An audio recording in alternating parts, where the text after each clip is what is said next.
秋元さん辞めんなら俺も辞めます。会社作って美人秘書雇いましょう。やめないって言ってんじゃん。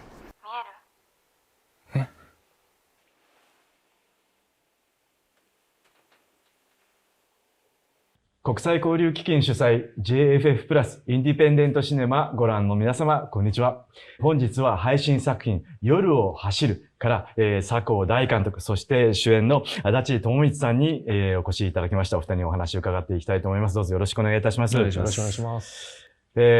まずは監督にお伺いすることから始めたいんですけれども、どこから発想が始まったのかなというところはとても、興味があるんですけれども、そこからお伺いできますでしょうか。10年ぐらい前に、はい、僕の友人が、この映画の舞台である鉄くず工場、同じとこじゃないんですけども、鉄くず工場で働いていたんですね。すごい面白いから、ここを舞台に映画化したら、映画にしたら面白いんじゃないかって言われて、で、一回見学に行ったら、本当に見たことないような、機械であったりとか、クレーンだったりとか、ものすごい迫力を感じて、で、そこを舞台にした作品を作りたいなっていうことはまず一つあったんです。で、それと、人が嘘ついたりとか裏切ったりとか、そういうことをテーマに、作品を作りたいなと思ってるのがあったんで、で、その二つの要素を合体させて、映画を作ろうっていうのは、大体10年ぐらい前なんですけど。なるほど。そこから結局今に至ったんですけど、はい。10年ほど前から着想されたということで、この複雑な脚本を仕上げるのに何年ぐらいかかったんでしょうか。ずっと書いたわけではないんですけども、単発的に書いて、で、一回うまくいかなくて、もうちょっと自分の中では忘れようかなと思った時期もあったんですけども、ちゃんと本格的に書き出したのが、撮影が2年前なんで、大体その1年ぐらい前から、1年間ぐらいかけて、脚本を作っていったっていう。なるほど。撮影場所についてもお伺いしたいんですけれども、なかなかその独特な空気感が、伝わってくるような場所なんですが、どのような地域なのかということを教えていただけますか。メインとなっている鉄くず工場は、東京からだいたい車で1時間半ぐらいですかね。埼玉県の久喜という場所にある鉄くず工場。東京の北部ですね。もちろん東京から近いんで、東京近郊ではあるんですけども、幹線道路が通っていて、そこに大型ショッピングセンターとか、そういうようなものがある。本当に日本の典型的な、地方都市。日常の生活をしている住宅街とものすごい近いところにあるんですね、工場が。ただ、それがものすごい近いところあるのに、一本道で区切られていて、畑で区切られていてっていう、ものすごい映画的な匂いのする場所だったんで、あそこをこれを貸してくれたんで、あそこを使いました。なるほど。監督、この作品を、ジャンルで定義するとしたら、何と呼びますかね。僕の中ではコメディ。コメディですか、と思ってるんですけど。ダークな。現実の中にいきなり非現実的な要素が入ったりとかっていうことって結構笑える要素があると思うんですね。それで怖いと思ったりとか、すごい不安に思ったりっていうこともあると思うんですけど、自分の中ではコメディとして、考えてはいたんですけども。なるほど。そう見てはもらえないだろうなとはもちろん思ってましたけど。まずこの強烈な、その秋元のキャラクターですね。すごい人物が生み出されたなという気がしたんですけれども、彼はどうやって生まれたんでしょう。一見、本当にどこにでもいるというか、すぐ近くにいるような存在でありつつ、その秋元の内面っていう意味では、ものすごい僕の中では空っぽな存在として、考えていて、今、本当にその負のエネルギーみたいなものがすごい、世界を覆ってると思うんですけども、そういう、負のエネルギーとか、みんなのそういった不満とかを、ある意味全部飲み込むような、ある意味鏡みたいな存在として、考えてはいました。そこで足立さん。これをやるのかと。まずはその脚本読まれた時の役に対する印象をお聞かせいただけますか。初めて読んだ時は、そんなに、佐合さんとはもう付き合いが、普通にプライベートで、長かったんで、別に佐合さんっぽい脚本だなって普通に面白く読めて、特別変な登場人物だとはあんまり思わなかったんです。っていうか多分そうやって捉えちゃうと、僕がやるときに多分面白くないことになるなと思って作品が。なので意図的だったかもしれないですけど、まあ、そんなに変わった人間だとは思いたくなかったってことかもしれない。思いたくなかった。はい。でも、彼自身の心理というものを想像しようとしながら演じられるんでしょうか？それとも、あまり内面的なことは、あえて意識しないようにして演じられるんでしょうか？内面は考えます。あまりにも飛躍が激しいところもあるんですけど、はい、もうそれはこじつけでも何でもいいんで、とりあえずもう決めてやります。それがまあどう映るか、どう見られるかっていうのはもう本当お任せしますっていう感じなんですけど、自分の中では一応筋は通ってる人間ではあるんですけどね。なるほど。はい、監督はもう足立さんもこの役を演じられるにあたって何かお話とかされたんでしょうか？そうですね。かなり、撮影前に、かなり話はしているんですね。それ秋元だけではなくて、秋元じゃないキャラクターのこととか、物語の展開も含めて、はい、こうやってやろうと思ったんだけど、どう思うっていう話は、かなりしてたんです。まあ、キャラクターに関して、その大きな意味で、こういう人間だとか、そこをなんかものすごい詰めるってことではなくて、まあ、本当にシーンごとに、ちょっと飛躍してるというか、普段、のストーリーテリングとはちょっと違う部分があったりもするんで、そこを、まあどういう思いなのかとかっていうのは確認は一応しながら、事前に、リハーサルも含めてかなり、コミュニケーション取りながらやっていったっていう。それは監督がこうしてくださいじゃなくて、結構足立さんからのご意見も入れながら作っていったっていう感じ。はい、かなり、意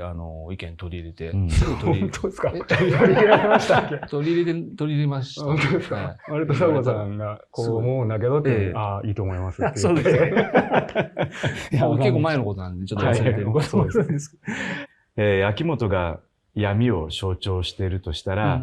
まあ、どこかその谷口一家はちょっと希望というか未来を皮肉な形ではあるけれども象徴していると。その対比があるという理解は正しいでしょうか？そうですね。まあ、秋元と谷口って、まあ基本的に一番初めは全然、まあある意味正反対の人間として、まあ足立さん演じる秋元は、どちらかというと社会とうまく適合できないで、なんとなく、まあ日々生きてて、で、谷口の方は、結構まあ楽しみながら、人生ってものをエンジョイしながら生きてるように見えてるんですけど、ただ、だんだんそれが、まあ、逆転していくというか、足立さん演じる秋元の方が、まあ、ある意味、なんだろう、ちょっと抜けていくというか、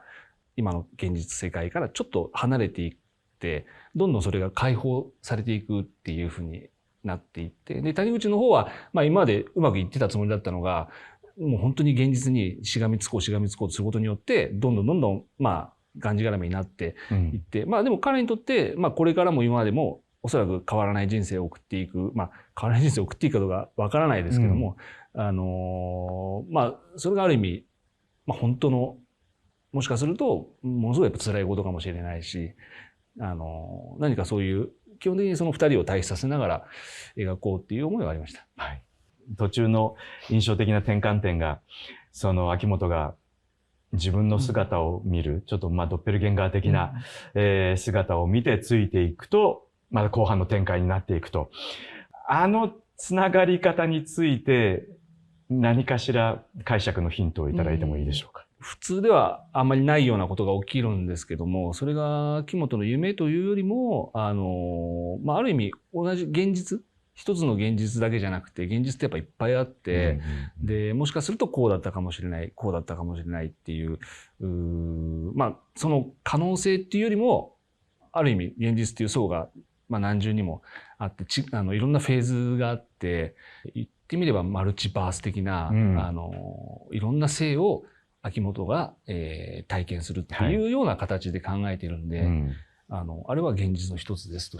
いうふうな自分の中では解釈をして作ってます。なるほど。まあ、カルト宗教というか集団が後半登場するわけですけれども、アイデアの背景にはどういった思いがありましたでしょうか？脚本書いてる時なんで、まだ、戦争、ウクライナの戦争起きてるわけでもないですし、まあ、ちょうどコロナが始まっったぐらいに書いて、3年ぐらい前に書いていたんですけども、なんかさっき言いましたけど、負のエネルギーみたいなものっていうのはすごい充満しているんですけども、決してそれがなんか人に対する敵意だったりとか悪意とかっていうのがものすごい強いっていうよりも、なんかみんなが自分が正しいっていう思いがものすごい強すぎるんじゃないかっていうふうにすごい考えていたことがあって、で、やっぱり自分が正しいって思い込みすぎると、他者が、なんで間違ってんだろうとか、おかしいんじゃないかっていう、なんで分かってくんないんだ。そういう宗教であったりとか、政治、自分の信じる政党とかっていうこともつながってくると思うんですけども、やっぱり不寛容になっていくっていうふうに今すごい考えていて、今っていうのは脚本書いてる時ですけども、でその中で、ああいった、自分ら正しい、もう多分彼らは競争的な存在の人も含めて自分ら正しいってものすごい思ってるし、で、それがじゃあ間違ってるかって言ったら、間違ってるわけじゃないと思うんです。で、ただやっぱああいう世界でもしかするとあそこに入った方が、あそこにいた方が幸せかもしれない。それはもうわからない。でも本当になんだかわからないものとして、ボーンと出てきた時に、ありえない、なんかよくわからないけども、ものすごいやっぱり今の時代にあれがあることっていうのは、僕にとってはものすごい必然的で、で、それを経験したことによって秋元がどう変化するかっていうのを見たいなと思ったんですよ。足立さんは秋元の組織に入ったで救われるような心境というのをどのように理解して、演じられたでしょうか。みんなにこうやっておめでとうございますって拍手されるシーンあったと思うんですけど、あれって本当に気持ちいいんですよね。気持ちいい。向こうがいけるわって思えるぐらいの多幸感を現場でも普通に味わえるんで、こんなに体で感じるんだっていうのは結構その撮影しててびっくりしましたね。その場自体もちょっとワークショップを再現するような雰囲気だったんですか？そうなんかね、理屈じゃないですよね。本当に僕らもこう撮ってて、おめでとうございますってみんな笑顔でやられると、なんかすっごい、ありがとうってなんかすっごい嬉しくなってくる。すごい嬉しくなってきましたよね。そうですね。空間もなんか割と神秘的な空間だったっていうのも結構大きかったのかもしれないです、ね。はいはいはい。あれは面白かったですね。だからそこを割と手がきっかけとして、わかるかなと思いました。先ほどついていったら組織があったっていう、あれも一つの現実だ、あり得る現実だという、それと同じ意味で解釈できるのがベランダから見た中の幸せそうな家族が自分だったというの、あそこは足立さんはどんな気持ちでベランダから中を覗いていたでしょうか？監督とそんなに撮る前にそこについてあんまり話してなかったと思うんですけど、具体的な見るっていうところ話してましたっけ？いや、覚えてない。ちょっとね、覚えてないです、なんで僕が思ったことと監督がやりたいことが結果一致してなかったのかもしれないなとは思ってるんです、正直。それは僕は割とこうエモーショナルなものがちょっと思った以上に出ちゃったので、でも監督がその完成作った編集の時にそれがちょっと意図しているものと違うから、もしかしたら落とすかもしれないみたいな時期もあったって言ってたんで、ああそうなんだっていう、